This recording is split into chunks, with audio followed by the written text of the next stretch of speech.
Ana, Paula, Ana Castellani y Paula Canelo son investigadoras del CONICET y de la Universidad de San Martín. Ustedes hicieron un informe, una investigación llamada Puerta Giratoria, digamos, que básicamente lo que planteaba era qué pasa con los funcionarios cuando pasan del sector privado al público y del público al privado. Eso yo por lo menos lo conocí en noviembre del 2016, me impactó, pero me parece que en estos momentos, cuando estamos viendo el claro conflicto de intereses con el tema del correo, con el tema de Avianca, con el tema de los peajes, donde tenemos funcionarios que son dueños de empresas y que a través de medidas de gobierno deciden favorecer a sus empresas, el presidente, sin ir más lejos, ese informe pasa a tener, por lo menos para mí, otra relevancia. Lo primero que les quiero preguntar es, para ustedes, si efectivamente les pasó que después de haber terminado esa investigación, leída al calor de esto que está pasando, cobra otra importancia, o si hay otros datos que empiezan a aparecer como para repensar o ratificar aquello que ustedes investigaron. Digamos, la investigación surge no de la nada, ¿no? Digamos, sino de la conjunción de dos cuestiones fundamentales. La primera es la aparición de una nueva forma de organización del Estado, digamos, con el reclutamiento de un gabinete distinto a el estilo de gabinetes que venían teniendo los presidentes argentinos. Ustedes de hecho dicen inédito. Es novedoso y además nos despertaba mucha curiosidad que, digamos, que dentro de este gabinete hubiera como una articulación tan particular entre élite económica y élite política. Es una nueva forma de vincular lo privado con lo público y sobre todo lo que se advertía, y en esto los periodistas fueron los primeros digamos, en darse cuenta, ¿no? En ponerlo como tema público, había un perfil muy notable de un nuevo tipo de individuo en la gestión pública, que eran los CEOs, ¿no? Que por primera vez tenían un peso en el gabinete extraordinario. Eso nos llamaba mucho la atención. Ese es uno de los problemas que nos motivó a hacer el estudio. Y por otro lado, nosotras hace ya 15 años que venimos trabajando con elites y con lo que podríamos llamar sectores dominantes o clase alta o clases dominantes en la Argentina. Entonces confluyó una trayectoria de investigación que venía trabajando con élites políticas, élites tecnocráticas, económicas, empresarios, fuerzas armadas, con la aparición de este problema público de los CEOs en el Estado. Lo primero, entonces, hay a mí me interesó también del informe que hay un primer error de percepción grande, que es hacer una comparación rápida entre este gobierno y los 90, que para mí siempre fue un error conceptual grave, porque no terminas de hacer un buen diagnóstico. Esto que ustedes dicen, digamos, ratifica que fue un error hacer esta lectura.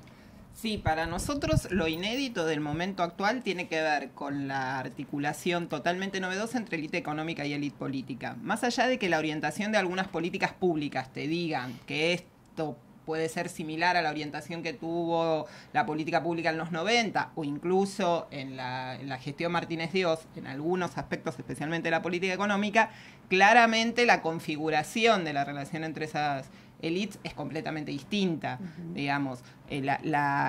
Durante los gobiernos de Menem, la élite política claramente era distinta a la élite económica, incorpora miembros pocos de la élite económica al gabinete, hace políticas afines a la élite económica sin dudas, recibe el apoyo de la élite económica, pero no tiene nada que ver con esta configuración de gabinete actual donde parte de la élite económica se dedica y llega a ser élite política, se dedica a la actividad política y llega a ser élite política, y a su vez cuando llega a la instancia máxima de gobierno decide como perfil privilegiado para configurar gabinete, que es precisamente la ejecución de las políticas públicas a nivel nacional, a personas que vienen del mundo empresarial, sean o no propietarios, sean o no estrictamente CEOs, porque si uno va a la definición estricta de CEO se tiene que referir exactamente a la máxima dirección de una empresa, que puede o no tener las acciones. Por ejemplo, Aranguren sería un caso claro.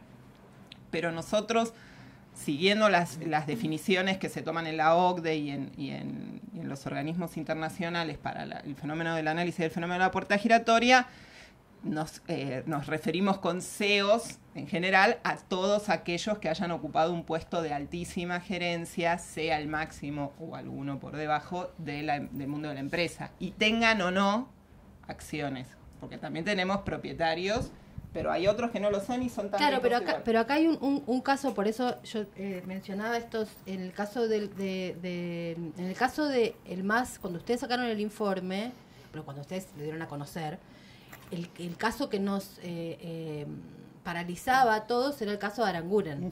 Claro. Ahora, en este momento lo que estamos viviendo es el presidente de la nación, sí, que es todo eso y además propietario.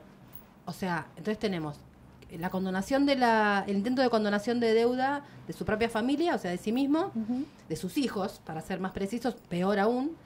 El caso de Avianca, a través de Maquer, son dueños de Avianca y le quitan rutas a Aerolíneas Argentinas, o sea, al Estado para ellos. Y ahora salta lo del peaje, que tenemos al acceso norte, que es de Ausol, que es de Sideco, que es de SOCMA, que es de Macri, y el aumento del peaje es todo dinero para ellos, con lo cual a mí me suena como una especie se me dispara una alarma grandísima. Y quería vincular esto que está pasando con el presidente directamente en cuestión con lo que ustedes plantean en el estudio, y vos hablabas recién, Ana, del tema de lo que pasa en otros lugares. En muchos países, por lo que ustedes marcan, hay claramente cuestiones vinculadas con la cantidad de tiempo entre un lugar y el otro, el sector público, códigos estrictos, dicen ustedes, cuestión de control y sanciones. O sea, es algo muy pensado en el mundo liberal, Estados Unidos, Canadá, Australia, Reino Unido, Japón, Países Bajos, Francia, Irlanda, Polonia, digamos, no en la Cuba socialista de Fidel Castro. Y eso ahora se nos viene de lleno y tenemos este paquete, bueno, ¿cómo lo miramos al fenómeno que estamos atravesando? Que para mí es grave, digamos, que el presidente tenga este conflicto de interés, tan luego. O sea, yo retomo lo que habías preguntado antes. Claramente, a la luz de los últimos acontecimientos que se fueron desencadenando a raíz de este fallo de la fiscal Boquín, todo lo que habíamos investigado adquiere una relevancia... Significado práctico. Significado práctico, sí. Exacto, tal cual. Son fenómenos distintos y engancho con lo que venías planteando antes. A partir de la crisis del 2008, tomate un mate en el mundo, se empezó a pensar cómo de haber encontrado un montón de casos de gente muy vinculada en la función pública con el sector bancario y financiero, que actuó privilegiándolo. Entonces, a partir de ahí se empezaron a pensar los mecanismos para regular el fenómeno. Es como que hay que distinguir entre el fenómeno que nosotros podemos estudiar y los mecanismos que se implementan en el mundo y que se pretenden implementar en nuestro país para regularlo. El fenómeno como fenómeno de estudio de esta articulación élite económica y política, la puerta giratoria, los conflictos de intereses, existe como un tópico de estudio de la administración pública, de la ciencia política, de la sociología. Que se empiece a regular en el mundo y se empiece a hablar desde distintas organizaciones, tanto organismos internacionales como no gubernamentales, es porque ha habido sentido práctico, digamos, adquirido sentido práctico tras la crisis del 2008. O sea, permíteme, antes del 2008 no existían estas regulaciones en el mundo. Habrían algunas pocas regulaciones en los Estados Unidos, pero en algunos estados de los Estados Unidos, pero en la gran mayoría de los países no existía y empiezan a existir a partir de las recomendaciones que la OCDE realiza, la OCDE que agrupa a los países desarrollados, digamos, a partir de la crisis del 2008. Ellos tienen un documento muy fuerte en 2009 diciendo qué es la puerta giratoria, cuáles son sus riesgos y cómo evitarlos. Y ahí hacen una serie de recomendaciones e ilustran con un conjunto de casos concretos. Ahí yo te diría que esas regulaciones no evitan que pase lo que está pasando hoy en la Argentina. Digamos, podría haber evitado la configuración actual del gabinete. Nosotros teníamos una ley de ética pública sancionada en el 99. Esa ley establecía un año antes y un año después de espera para pasar de un alto puesto en el sector privado al público y del público al privado. Periodo de enfriamiento se llama, claro. ¿no? Una desvinculación del funcionario del sector privado antes de pasar directamente al sector público. Bueno, eso se levantó en el 2001 con el argumento de por qué cercenarle la posibilidad a los mejores, a los más eficientes del mundo de la empresa a ingresar al sector privado. Por pedido del FMI. Por pedido del FMI y por posibilidad que tuvo por delegación de facultades extraordinarias que le hizo el Congreso a Cavallo. Firmaron ese decreto Cavallo y de la Rúa. Después no se hizo nada para volver a restituir eso, ni para regular el ingreso, la salida o controlar el tránsito de los funcionarios en el ejercicio de la función pública. Eso hay que decirlo, porque después eso no se modificó en 15 años. Entonces vos llegás hoy a la configuración actual del gabinete, donde Aranguren y 80 más, porque no es Aranguren más otros 80 que venían a ocupar altos cargos en el sector privado, pasaron al sector público. Eso igual no te explica el conflicto del correo, porque eso es otra cosa, no es una cuestión de puerta giratoria, porque digamos, Macri no es que el año anterior era presidente de SOCMA y estaba dedicado a la actividad privada exclusivamente, ¿no? Digamos.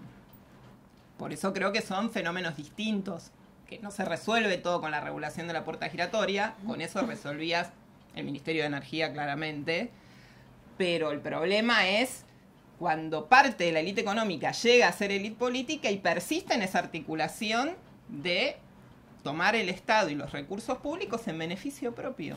Bueno, permitime una cosa ahí para decir que quizás nos vamos un poco del informe, pero me parece que es importante. En primer lugar, como para también ordenar ciertas reflexiones en este momento, vos planteabas recién que durante 15 años no se hizo nada.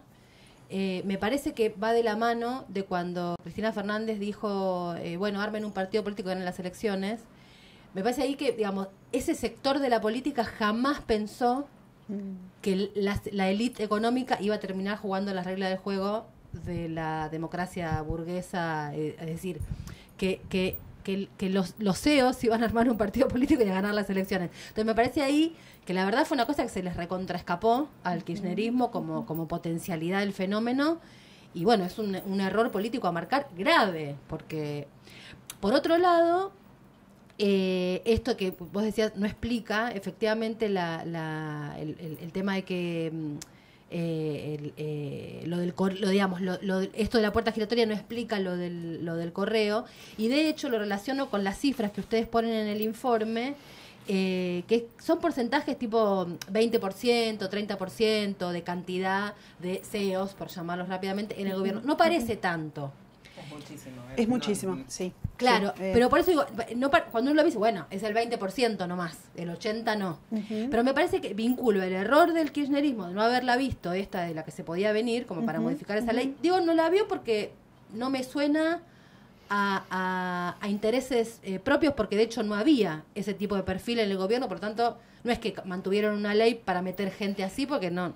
Pero, digamos, me parece que ahí lo que hay que ver es, aunque parezca poco el porcentaje, aunque el kirchnerismo no la haya visto y demás, lo que hay que ver es que es una lógica, y es que Macri no es un caso de puerta giratoria. Lo que me parece a mí es que el tipo aplica una lógica en el Estado como si siguiera manejando una empresa.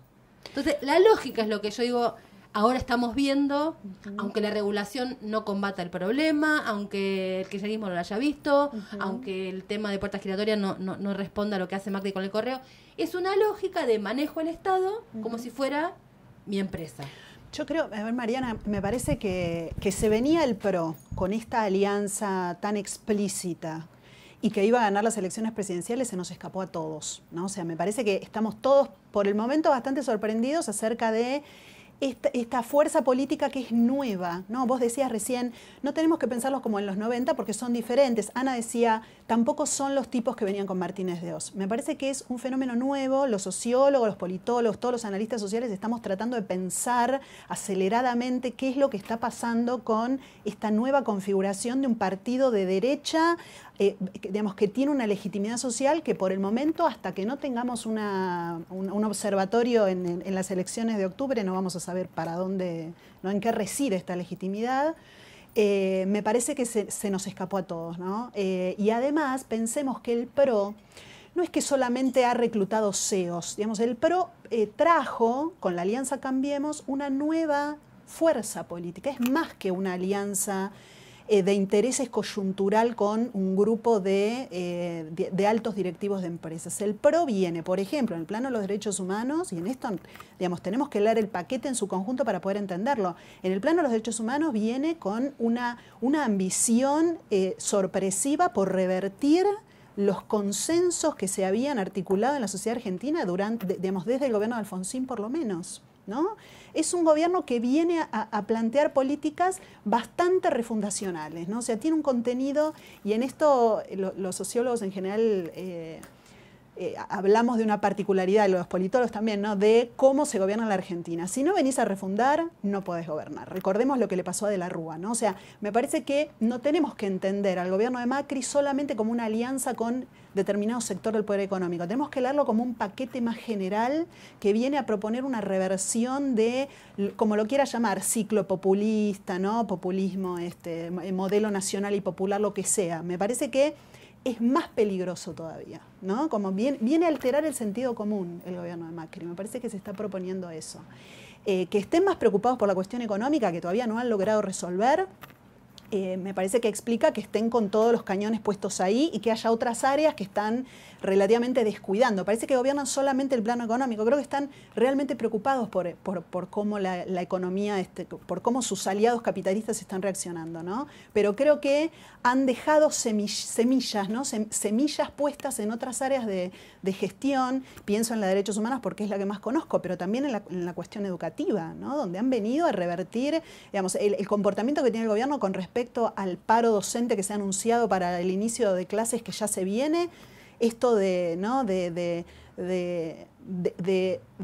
construir, o por lo menos de reforzar una imagen de los docentes como vagos, subsidiados, ¿no? Acomodaticios, que es algo que estaba presente en el sentido común argentino, pero que este gobierno viene a como hacer florecer, ¿no? O sea, viene a modificar el sentido común.